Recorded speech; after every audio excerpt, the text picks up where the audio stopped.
ખેડા જિલ્લાના નડિયાદમાં વહેલી સવારથી જ મહાનગરપાલિકા દ્વારા મેગા ડિમોલેશન હાથ ધરવામાં આવ્યું છે।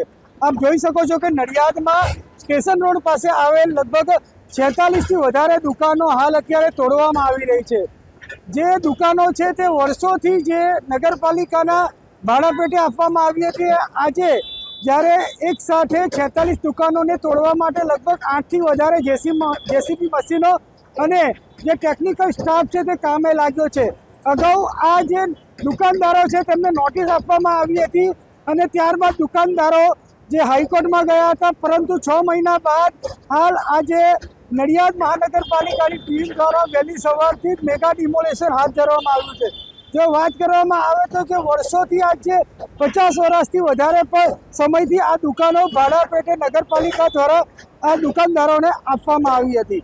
હાલ અત્યારે જે રીતે જે મહાનગરપાલિકાનો જે સ્ટાફ છે તેની સાથે કોર્પોરેશનના અન્ય અધિકારીઓ અને જે પોલીસ કર્મચારીઓનો બંદોબસ્ત હાલ અત્યારે જે આ ડિમોલેશનની કામગીરીમાં જોતરાયો છે। નચિકેત મહેતા, ઝી 24 કલાક, ખેડા।